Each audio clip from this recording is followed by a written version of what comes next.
Hello friends, welcome to Soundarya சௌமியம் YouTube channel. இன்னைக்கு பார்க்க போற ரெசிபி ஒரு சூப்பரான ஸ்வீட் ரெசிபி தான்.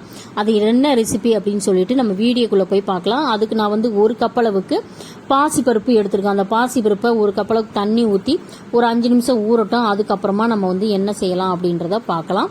பக்கத்தில் இன்னொரு பாத்திரத்தில் நம்ம எடுத்த அந்த கப்புலையே ஒரு கப் அளவுக்கு சர்க்கரை நான் போட்டிருக்கேன். உங்களோட ஸ்வீட்னஸ்க்கு தகுந்த மாதிரி கூட்டி குறைச்சி நீங்கள் வந்து சுகர் சேர்த்துக்கலாம். இப்போ நம்ம அந்த தண்ணி ஊற்றி வச்சுருக்கோம் இல்லையா பாசிப்பருப்பு, அதை நல்லா கழுவிட்டு 2-3 தடவை நல்லா கழுவிட்டு நல்லா ட்ரையாக வைக்கிறணும். தண்ணி இல்லாமல் வடித்து எடுத்துட்டு அதை நம்ம வந்து வறுத்து எடுக்க போகிறோம். இது நிறையா மெத்தடில் செய்யலாம். அதில் ஒரு மெத்தடு, ஈஸியான மெத்தடு தான் இந்த மெத்தடு. இப்போ அடுப்பை ஆன் பண்ணிவிட்டு கடாயை அடுப்பில் வச்சு ஒரு அடிகனமான பாத்திரமாக இருந்தால் ரொம்பவே நல்லாயிருக்கும். ஏன்னா வந்து பாசிப்பருப்பு நார்மலாகவே அடி பிடிக்கும். இன்னும் கொஞ்சம் இது அல்வா அப்படின்றதுனால கொஞ்சம் அடிகனமான பாத்திரமாக இருந்ததுன்னா அதில் செஞ்சுக்கோங்க. ரொம்பவே டேஸ்ட்டாக இருக்கும், அடி பிடிக்காமல் இருக்கும். இப்போ நான் வந்து இந்த தண்ணி போகிற வரைக்கும் லேசாக வந்து வறுத்துக்கிட்டு இருக்கேன். எதையுமே ஊற்றலை. கொஞ்சம் அந்த சில்னஸ்லாம், அந்த பருப்பில் இருக்க அந்த சில்னஸ்லாம் போன பின்னாடி நம்ம ஒரு ஸ்பூன் அளவுக்கு நெய் ஊற்றிட்டு அப்புறமா வறுத்தோன்னா நம்மளுக்கு அந்த டேஸ்ட்டும் அந்த நறுமணமும் நல்லாயிருக்கும். அந்த வறுக்கும் போதே நம்மளுக்கு அந்த அரோமா நல்லா இருக்கும். அதனால் ஒரு ஸ்பூன் நெய் ஊற்றி இல்லைன்னா எண்ணெய் ஊற்றி கூட நீங்கள் வறுத்தீங்கன்னா சீக்கிரமும் வறுபடும், ஒரே சீராக வறுபடும். தீயை வந்து ஒரே சீராக வச்சுக்கிட்டு நீங்கள் வருங்க. அப்போ தான் வந்து நம்மளுக்கு மேலே கருகாமல் உள்ளேயும் நல்லா வேகணும்னா ஒரே சீராக இருக்கணும். இப்போ வந்து இந்த பருப்பு வந்து கோல்டன் கலரில் இருந்தது நல்லா ப்ரௌனிஷாக மாறுற வரைக்கும் நல்லா வறுத்து எடுத்தால் போதும். இப்போ வறுத்தாச்சு, ஓரளவுக்கு நம்மளுக்கு வந்துருச்சு. இதை வந்து நல்லா ஆற வச்சுட்டு மிக்சி ஜாரில் போட்டு நல்லா பொடிச்சு இட்டு வந்துடணும். நைஸாக அடிச்சுட்டு வந்த பின்னாடி நம்ம எப்படி பண்ணலாம் அப்படின்றத பார்க்கலாம். இப்போ பார்த்தீங்கன்னா தெரியும், நல்லா அந்த குருணையே இல்லாமல் நல்லா நைஸாக அடிச்சுட்டு வந்தாச்சு. இப்போ நம்ம எடுத்த அந்த பாசிப்பருப்பு எடுத்தோம் இல்லையா, அந்த கப்புக்கு ஒரு கப்பு நம்ம எவ்வளவு பாசிப்பருப்பு சேர்க்கணுமோ அந்த குவான்டிட்டிக்கு சரி பாதி அளவுக்கு நம்ம நெய் சேர்க்கணும். இந்த அல்வாக்கு மட்டும் சரி பாதி, மற்ற அல்வா மாதிரி கிடையாது. இது வந்து சரி பாதி அளவுக்கு நெய் சேர்த்தா மட்டும்தான் நம்மளுக்கு கரெக்டான பதம் வரும், டேஸ்ட்டும் கிடைக்கும். இப்போ வந்து அதில் அதே கடாயில் சுத்தம் பண்ணிட்டு நான் ஒரு 2 ஸ்பூன் நெய் விட்டுட்டு நம்ம அது பக்கத்து அடுப்பில் வந்து நம்ம சுகர் வச்சுருந்தோம் இல்லையா, அதில் ஒரு கப் தண்ணி ஊற்றி இது வந்து கொதிக்கணும். இதுலேயே உங்களுக்கு நீங்கள் கலர் ஆட் பண்ணணும் அப்படின்னாக்கா உங்களுக்கு பிடிச்ச கலர் எதனா ஆட் பண்ணி நம்ம கொதிக்க வைக்கலாம். அப்படி இல்லைன்னா குங்குமப்பூ இருந்தால் கூட அதை அந்த சுகர்லேயே போட்டு கொதிக்க வச்சுக்கலாம். இப்போ நம்ம ஊற்றுன நெய் வந்து சூடாயிருச்சு. அதில் வந்து 3 ஸ்பூன் வந்து நம்ம கடலை மாவு நம்ம சேர்த்துருக்கோம். அந்த கடலை மாவு வந்து கட்டிகள் இல்லாமல் அந்த நெய்யோடு சேர்த்து நல்லா கலக்கிட்டு அப்புறமா நம்ம வந்து அரைச்சி வச்சிருக்க அந்த பாசிப்பருப்பு கலவையை இதில் போடணும். போட்ட பின்னாடி நம்ம கைவிடாமல் கிளறிக்கிட்டே இருக்கணும் இந்த அல்வாக்கு மட்டும். ஏன்னா கட்டிகள் சேர்ந்தது, 2வது அடி பிடிக்கும் இது வந்து. அதனால் அந்த நெய்யில் போட்டு நல்லா அந்த மாவையும் நல்லா கிளறிக்கிட்டே இருக்கணும். இதுலேயே கொஞ்சம் ஓரளவுக்கு வேகிற மாதிரி நல்லா வறுக்கணும். இன்னும் ஒரு ஸ்பூன் நம்ம வந்து நெய் ஊற்றி தான் நம்ம இந்த அல்வாவை பண்ணணும். இப்போ வந்து சைடில் வந்து அந்த கரண்டியை போட்டு நம்ம கிளறிட்டேன்.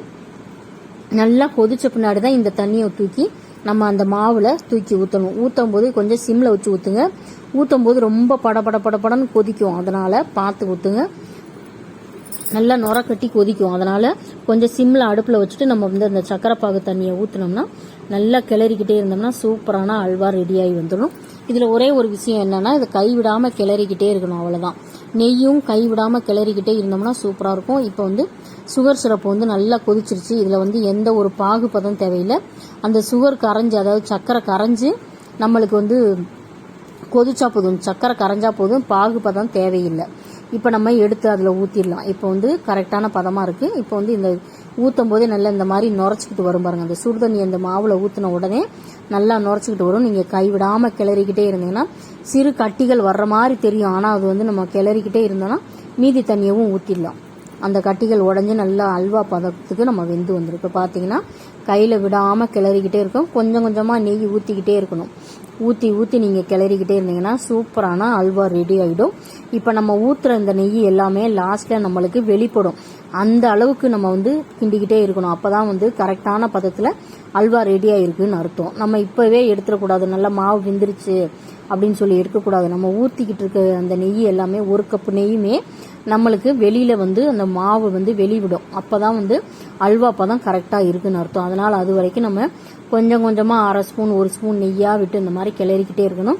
இப்போ நான் வந்து இந்த இந்த அல்வா வந்து செய்கிறது வந்து சில்வர் பாத்திரத்துலன்றனால நம்மளுக்கு நெய் வர்றது வெளிப்படுறது தெரியாது. அதனால வந்து இன்னொரு பாத்திரத்தில் கொஞ்ச நேரம் கழிச்சு நம்ம மாற்ற போகிறேன்.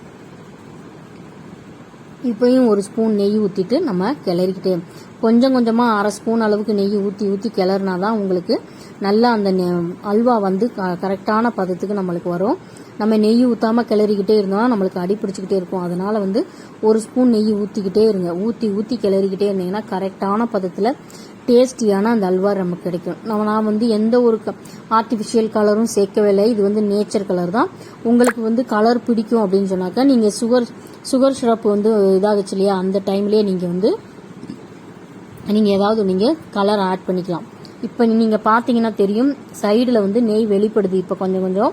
அதனால் வேற ஒரு பாத்திரத்தில் மாற்ற போகிறேன்னு சொன்னேன் இல்லையா, இப்போ இந்த நான்ஸ்டிக் கடாயில் மாற்றிருக்கேன். இப்போ ஃபுல்லாக பாருங்கள், ஒட்டாமல் நெய் வந்துக்கிட்டே இருக்குது பாருங்கள். சுற்றிலும் அந்த நெய் ஃபுல்லாக வெளிப்படுது. இது வந்து இப்போது கொஞ்சம் பதம் வந்துருச்சுன்னு அர்த்தம். இறக்க போகிற ஸ்டேஜ் கொஞ்சம் வந்துருச்சு. இன்னும் கொஞ்சம் நடுவில் கொஞ்சம் வேகாத மாதிரி இருக்குது. அந்த இடம் மட்டும் கொஞ்சம் வெந்துருச்சு. நல்லா வந்து அந்த பதம் வந்துருச்சுன்னா நம்ம இறக்கி சர்வ் பண்ணி சூப்பரான அல்வா ரெடி ஆகிடும். இப்படி நீங்கள் சிம்மில் வச்சு நீங்கள் இது பண்ணி பிரட்டி விட்டிங்கன்னா அந்த நெய் நல்லா சுத்தமாக நம்ம ஊற்றின நெய் அத்தனையுமே வந்து வெளிப்படுற மாதிரி வந்துடும். அந்த அளவுக்கு வரும்போது தான் நம்ம இதை எடுக்கணும்.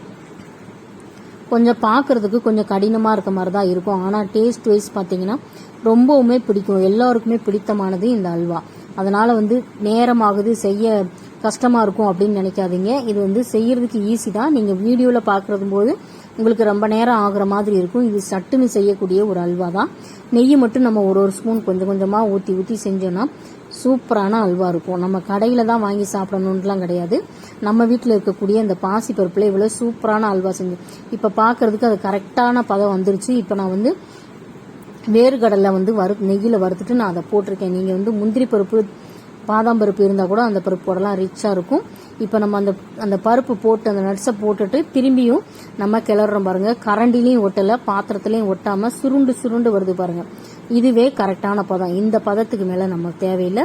எந்த ஒரு கலருமே ஆட் பண்ணலை. இது வந்து நேச்சரான அல்வாவோட உண்மையான கலர். இந்த கலர் தான் எனக்கு பிடிச்சதுனால நான் எந்த ஒரு கலருமே ஆட் பண்ணலை. இப்போ வந்து இதை ஒரு பாத்திரத்தில் சர்வ் பண்ணும்போது நீங்கள் பார்த்தீங்கன்னா தெரியும், நம்ம ஊற்றுற அந்த நெய் எல்லாமே வெளிப்பட்டு மேலே கிண்ணத்தில் நிற்கும். அந்த அளவுக்கு நம்மளுக்கு இப்போ வந்து அல்வா ரெடி ஆயிடுச்சு. இந்த சூப்பரான அல்வாவை நீங்களும் உங்கள் வீட்டில் செஞ்சு பாருங்கள்.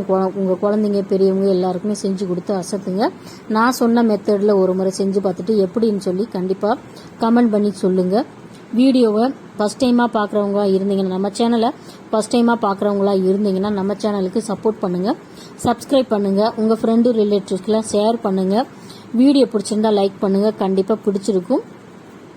வீடியோவை ஸ்கிப் பண்ணாமல் பாருங்கள். பெல் ஐக்கானை கிளிக் பண்ணி வச்சுக்கோங்க. அப்போ தான் நாங்கள் போடுற வீடியோ முன்னாடியே உங்களுக்கு நோட்டிஃபிகேஷனாக வரும். பாய். அடுத்த ரெசிபியில் சூப்பரான ரெசிபியில் சந்திக்கலாம். பாய்.